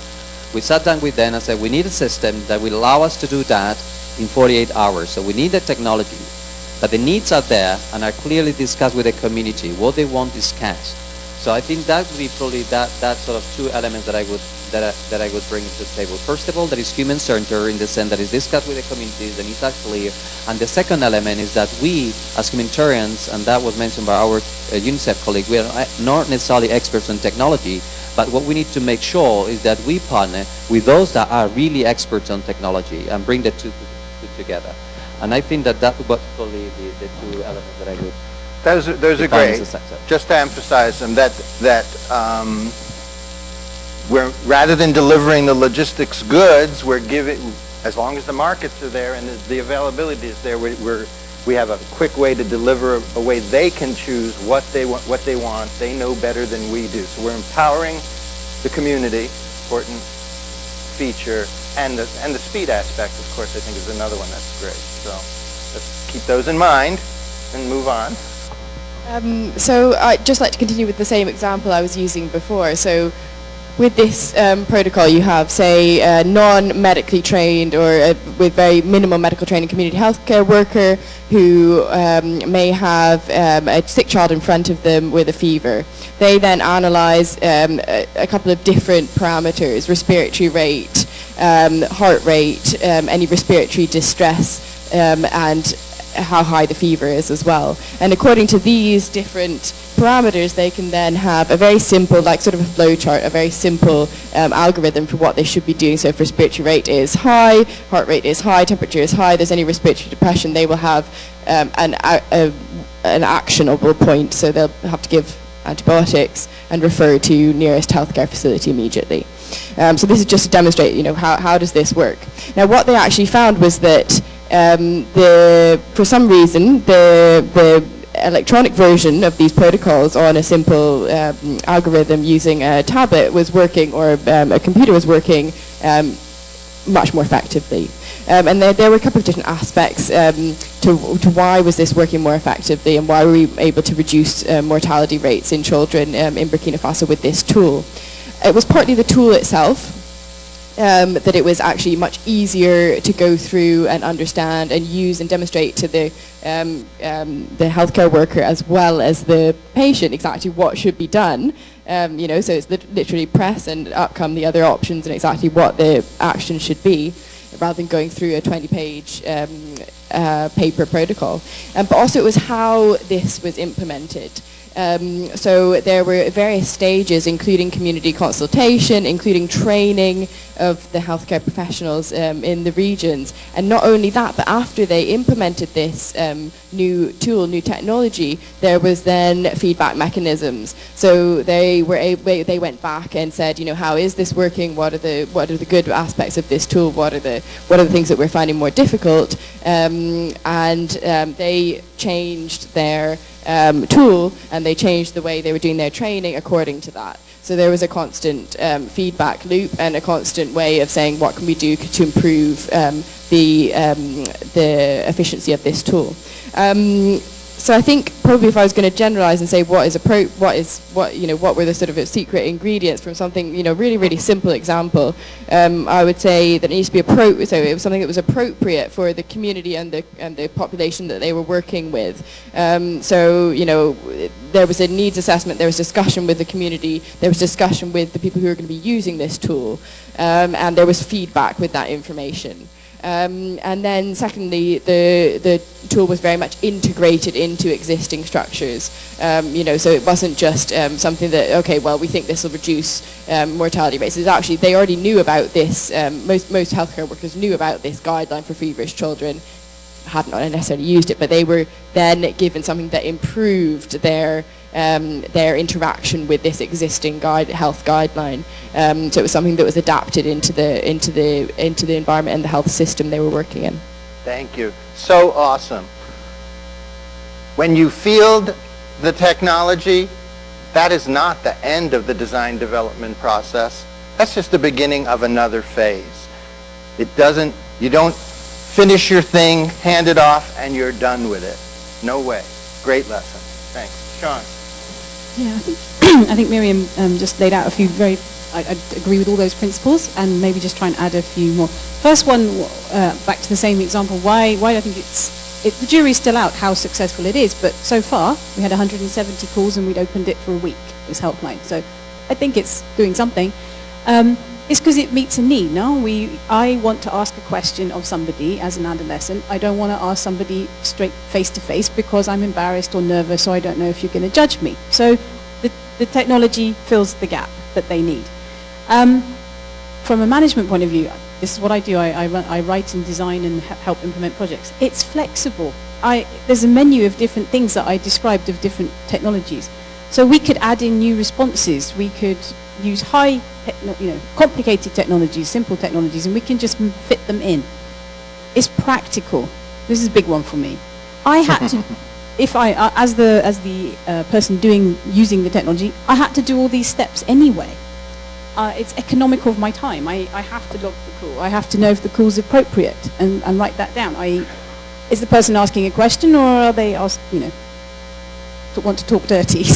And also, does the technology help me disengage the person who called for a wrong purpose? And logging that. So are we getting the right response to the feedback cycle? I get an evidence base quite quickly. My M&E doesn't involve a lot more extra work. And I can real-time adapt my interventions and improve them. And so also I meet technology that kind of meets all the different stakeholders' needs in one go. I don't have to do lots of different hacks and workarounds and fiddly bits of paperwork to make all of the different stakeholders get to participate in that technology. And I'll come back later, but I just want to say the mobile phone cash transfer is a huge area also where we could be doing much more creative things. So I think that applies to many different countries, certainly in Bangladesh, not just the emergency response, but just day-to-day life. People are using mobile phones, but there may be all sorts of opportunities to use them in a much more effective way to reduce all those steps, to be practical. Awesome. So not only agency of the community, but multiple stakeholders, co-development with people, which also addresses adoption issues because you're involving the adopters in from the beginning. All kinds of wonderful lessons, I think, in here. And Dan seems to be the one who sums them up the best, so go for it. So I think if we're talking about particularly moving the bathroom, that center area of messy complexity, the key thing is that it is a long journey. And it's treated as if it's a long journey. And people are willing to take that long journey. What is almost always present is that there is a passionate owner acting as the choreographer through many of the hard parts. Great innovations, particularly moving the bathroom innovations, are not done by committees. They're done by a passionate leader who manages all these different dimensions that we've already talked about. And I think actually cash transfer programming is one of those stories that I think is really illustrative of this. As mentioned, it makes brilliant sense, right? If you've got a functioning market, rather than bringing in bags of rice, give somebody a Visa card. It's much easier. What's untold in that story is that for the European Union to participate, there were fundamental laws that they could not donate cash directly to people, that they had to provide their aid in the forms of good and kind.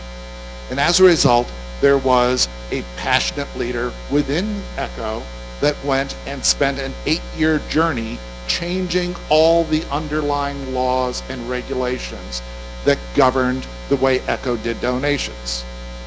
As you're looking towards implementing this, the idea of delivering a Visa card makes a lot of sense. We've already heard about how that was difficult in the complex environment of the Haiti government, but also think about questions like being able to anonymize data.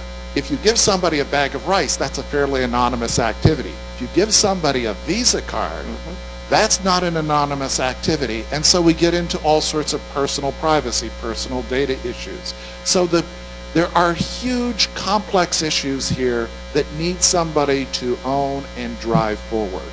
And to me, that's the biggest success.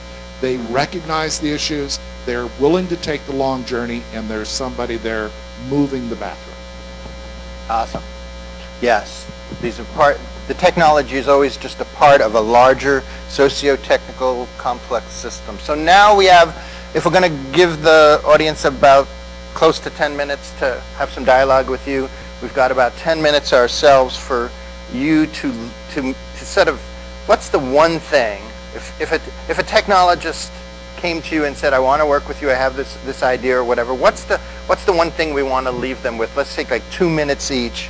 And, oh, you've got a mic. Where do I have your mic? I think I have your mic. Okay. If I had to give a couple of advices, first of all is we need to get to know each other. And we need to, you have to understand the ambiguity and the complexities of the humanitarian ecosystem. It's not straightforward. It does not operate like the private business. I'm not saying that it's more complex or less complex. It's just different, and we need to understand that. And we need also to understand what your motivations are, as much as we need to understand.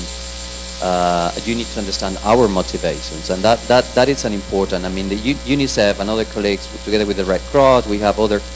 Bill and Melinda Gates Foundation are working on guiding principles on humanitarian innovation, and on those we add elements around the ethical approaches that we need to have. We're talking about property rights, personal data, but also it is important for us to, as humanitarians, we need to clarify, and that's not a criticism, but we need to clarify what is the role and motivation of the private sector into the humanitarian industry.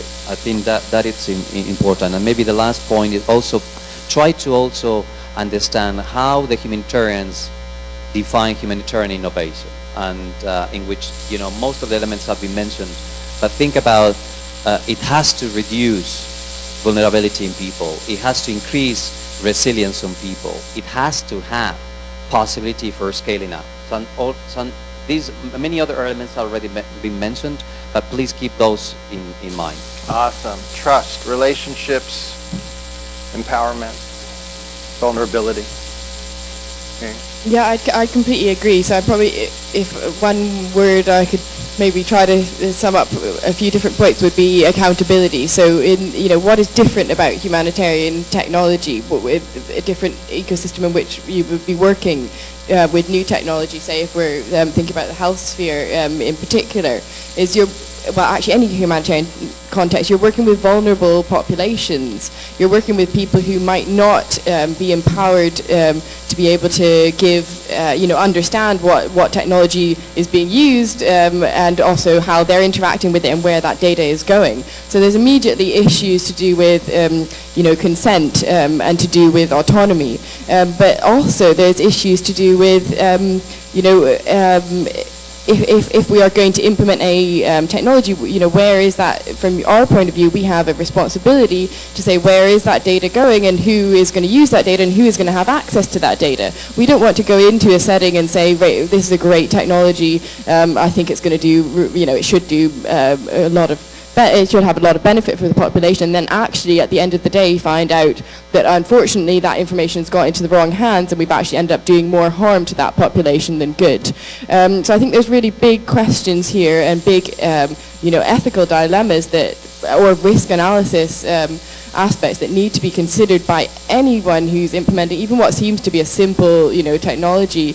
Anything where you are affecting a vulnerable population in a vulnerable situation, a humanitarian aid or crisis, it just has to be the forefront. It needs to be before technologies are implemented. This can't be something that say is trialed within an Ebola epidemic or within a migration crisis. There need to be some protocols, whether they're ethical innovation principles or technology principles within humanitarian crises that need to be considered before going out into the field to implement these new technologies. I'm not saying I'm not saying it's completely a negative perspective. I just think that there's a huge amount of benefit to be gained from a lot of humanitarian technology, but these have to be at the forefront of everyone's mind, whether it's private, NGO,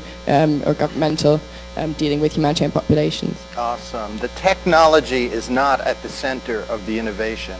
Horrible thing to say to IEEE, but that is the case.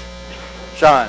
So I'm going to kind of repeat that. I'm going to just tell a quick little story. So technologists don't always get it right. By the way, neither does the aid world. And I was sitting with my friend and I was kind of moaning about, this thing goes wrong, that thing goes wrong. Finally, in frustration, my friend said, Sean, so I'm a PR marketing person. Tell me your one-word, UNICEF campaign to transform, to save development and make it better. And I was like, oh, last, I just wanted to moan, So I thought, okay, I said, okay, this is it. So this is my words of wisdom, my campaign slogan. It's not all about you. That doesn't mean it's not all about just you, technologists. It's not all about your technology. It's not all about me. It's not all about me, the humanitarian provider. It is genuinely all about them. And so when your technology doesn't work, now maybe engineers are better than us about dealing with failure, but you know what we do? We tell them, it is you. It's your fault that our technology doesn't work. We get mad at people when they're not grateful. They didn't use it. They broke it. They lost it. They sat on it. If they're kids, they played with it. They ignored your technology. And you get mad and you try and hide the data or prove that you will spend great money. And I have to say, a lot of evidence that we have done this as humanitarians. We spend a great deal of money proving to them that they should like what I thought was a really cool idea. But I'm sorry, it's really not all about you or me. It's not all about us, okay? It's all about them. So I think that's honestly my simplest piece of advice.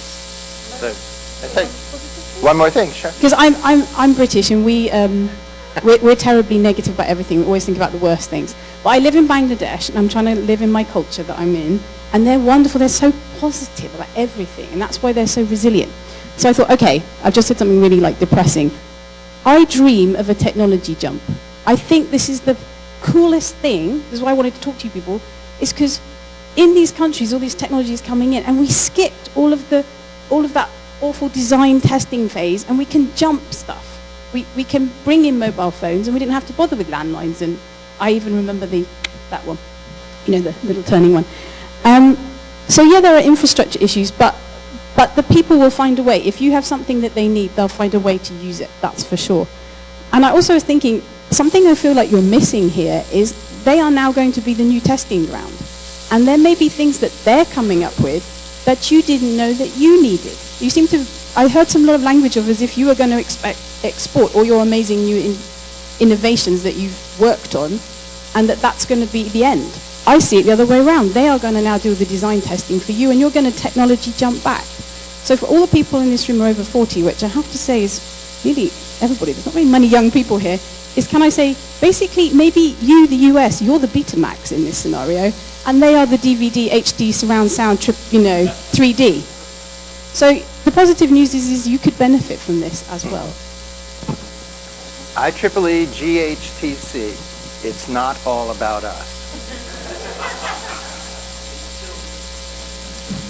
All right. So I think my basic line would be own your baby. Be the passionate owner of the thing that you create and be willing to take the long, hard journey. If you dream to innovate and if you dream to make a difference in this space, and I think we've heard ample reason to believe that that is a really important thing to do in the world, it's not going to be easy.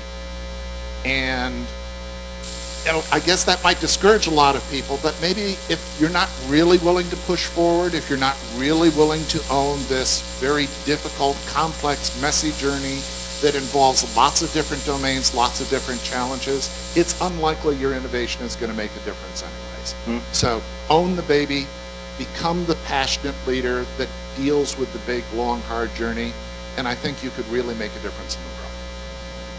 Awesome.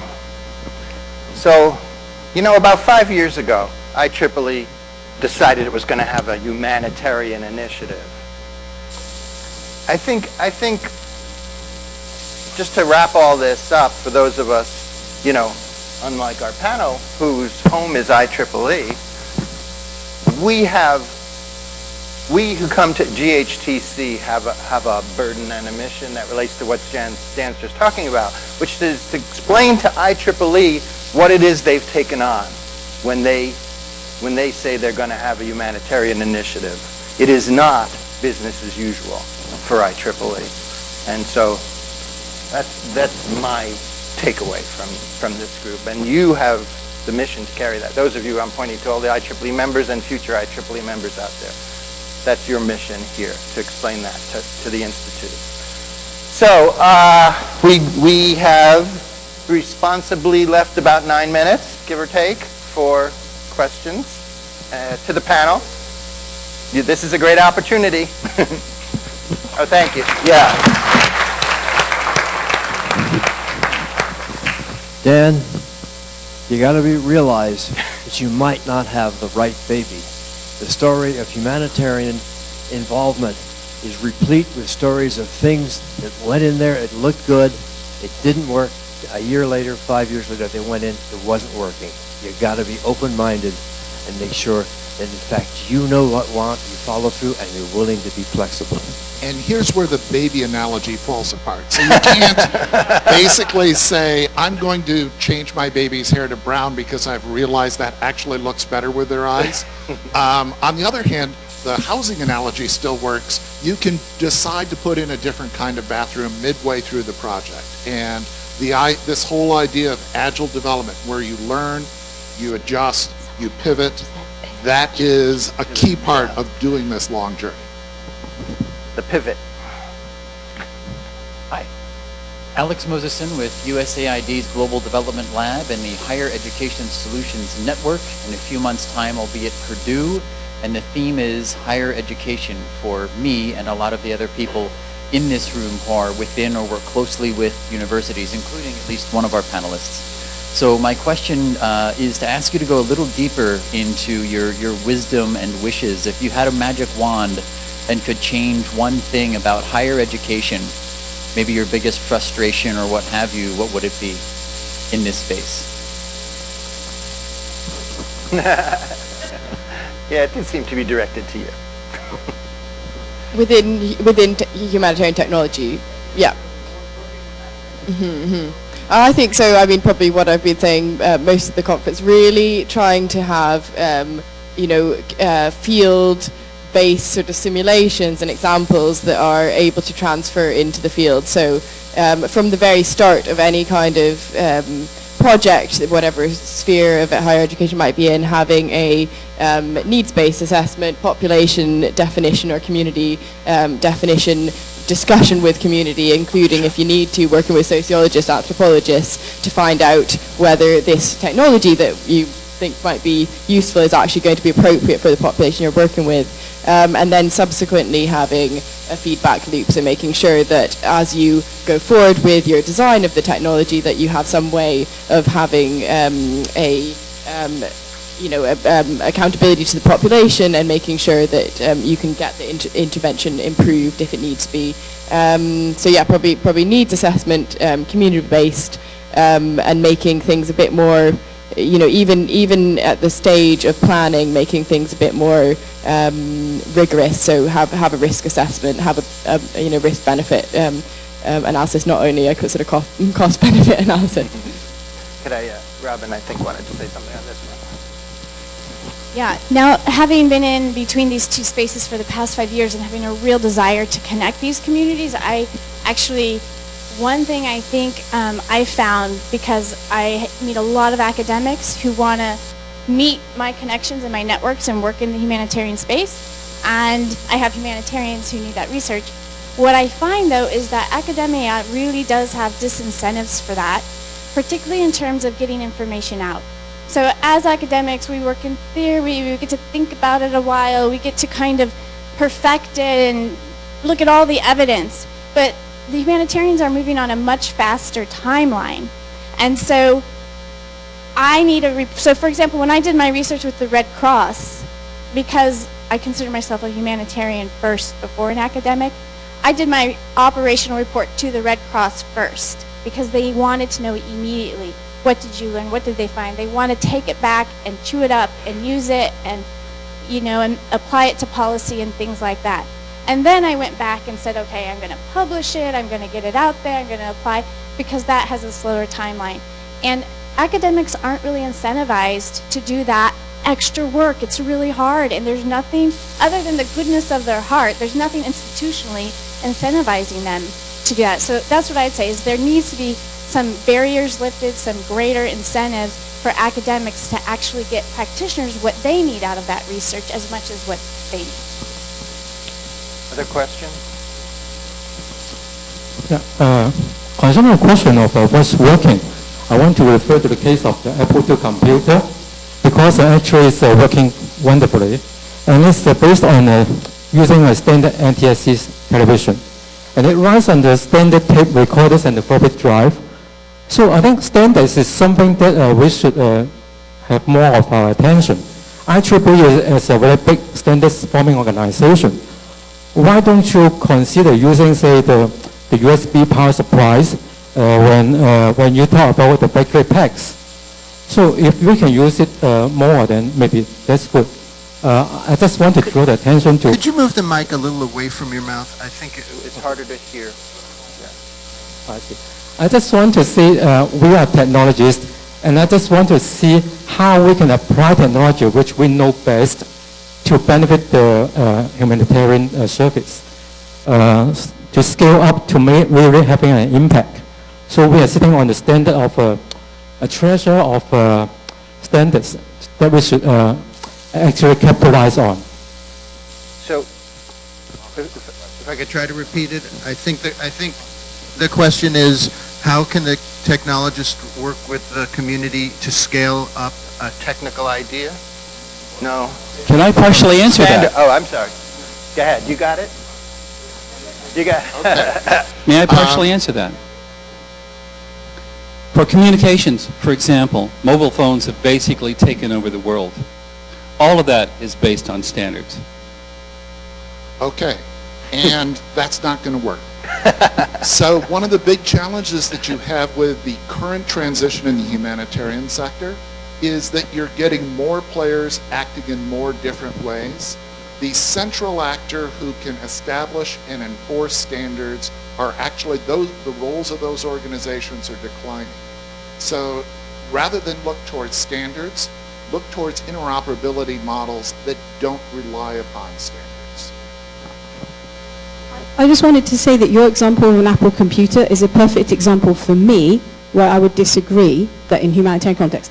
I consider the Apple computer one of the most beautiful machines, and yet not at all what I would choose to give to a elderly person or a person with disabilities. It's more like joining a cult than having an open, inclusive thing. I still can't use the blasted thing properly. I'm so embarrassed. I have to find a teenager to use it.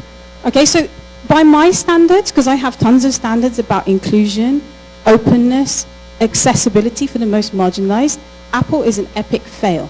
But it's so beautiful and pretty, and I'm encouraged to buy that beautiful, pretty, epic fail. So when you say about standards, I say yes, but don't forget we have ours, and ours from our point of view might kind of undermine some of yours. So this is a fascinating topic to bring up with 1 minute to go. No, because here's where the two communities really probably aren't meeting. Standards make an interoperability infrastructure possible. Standards that the end user couldn't give a damn about, never knows about, doesn't deal with. Without those standards, creating an enterprise architecture, creating a way that everybody can continue to work the way they want to work without having to change systems and share data without having to change the way they do their job, that's the vision. We're not there yet, but without infrastructure standards for those enterprise architectures, we're not going to get to the point where you can then have the freedom to do whatever you want to do. Does that make sense, Dan? Yeah, and I respectfully disagree. Okay. I figured that's why I said it's a terrible subject to bring up with 1 minute to go, because it's a very interesting discussion. Last question. Yeah, so it seems that one of the things that's in every house now, to stay with that, is a telephone, a cellular telephone. And I was most impressed actually by the case that you described about that hotline for teenagers. Now we've also heard at this conference about work that Sylvia is doing, for example, with SMS messaging services for the homeless. And I wonder if you believe that the cell phone are we at the end of the line for applications where the phone maybe is combined with back-end systems to provide services, or where are we in the evolution of a cell phone itself and communication with the cell phone, not necessarily things you attach to the cell phone to deliver services to needing populations? This is great because Lorenzo hasn't had his question yet. Yeah, but I would like, I know it's 1 minute, I'm just going to give an inject, and I would like you to complement, okay? I think that we haven't even realized of the potential of mobile communication. I think that it's one of the small, I would say, exception to the rule in terms of applications to the humanitarian innovation of success, general success, not always. But there is a potential, the same thing, and I will go back to what you just said about the jump. The fact that we didn't, in less developed countries, we didn't have to go into the entire infrastructure. We directly jump into the mobile network applications. We are just in the beginning, but we have seen enormous success. UNICEF, for instance, and many others, right? Our entire communication system is one of the big gadgets. On beneficiary communication is the use of SMS communication system, but it's not. I think it's important, perhaps, just to say that I would say two things. First of all, we're just in the beginning. I think there's still a long way to go. As much as our mobile devices here in the U.S., I think we're just still on the learning curve in terms of potential applications. And two, they have to be combined with other points. Right? Every time that we talk to our beneficiary communication advisor in Geneva, he says, Terra, which is our application for SMS system, is sort of the beauty, is the most exciting thing because it operates, it works. Every time that we go to a mobile network operator, they get very excited about that. They say, oh, I want to have that, right? I want to be able to respond as I don't know, take any company in the US, where we are dealing with. They have a strong interest to get into that one. But we tell them, yes, but this is not just about that. There are many other elements around beneficiary communication that we have to take into consideration. Great. Thanks. Okay, just like any really good rock concert, we're going to have an encore. One more question. Thanks. Hey, I'm Corey Kraft from Oregon State. I work with robots. As a young researcher, a lot of what I've heard from you guys is just the benefit of the communication between the two the spaces of the humanitarian organizations and the world of academia and technology. How do you go about sort of starting those initial contacts or those initial collaborations with humanitarian organizations? Great question. Lorenzo, or? Well, how do we start? I think it's important to say that we are in a learning curve. I mean, I personally came here today, and I mean this week, and I met with two different departments at the university, and I think there has been a little bit of lack of proactivity. That varies a lot depending on the humanitarian organizations, but more and more we are realizing of the need to work with the academia. We are very clear that the humanitarian challenge is enormous and that we need to partner. We need to partner with private institutions, we need to partner with academia, and what we are seeing is that even the mechanism that Robin was said, perhaps are not very clear about incentives for the academia to partner with us. But more, I want to be very, very positive. I think that more and more we are seeing also the academia realizing that it's a fantastic ground to work together and an enormous potential that is not being realized yet. So we are creating these spaces individually. I said from a humanitarian organization to academia, but more and more we are seeing groups of academic institutions. We have, for instance, in Latin America and the Caribbean, we have REDULAC, which is the network of universities that have an interest on disaster preparedness and response. So we have hundreds of different universities that are part of that, and they know how to connect with the humanitarian network industry. Thank you. Lorenzo, Miriam, Sean, Dan, Robin, and Joe for giving us the space. Thank you very much. That was the shout out I was just going to ask for. Well done. Okay.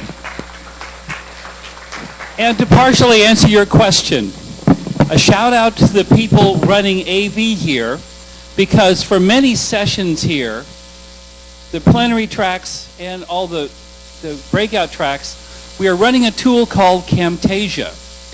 And Camtasia doesn't tell you how gorgeous they look, but it does record the slides, and it records all the audio, including all the questionnaires. We plan to make all of this public so we can help drive the collaboration between these disparate groups of people. And if we're successful, we'll be launching the next phase of that collaboration. Thank you very much. A couple other small items. First of all, some unlucky person left their room key in the breakfast area. Please find me. Second of all, some other unlucky person left their computer. Someone from the Madras section of site. The computer is up at registration. The third piece is that some of us need to get together shortly thereafter and talk about the disposition of posters. And finally, all the cookies are available in the exhibit area. So I invite you to go refresh yourselves. Thank you.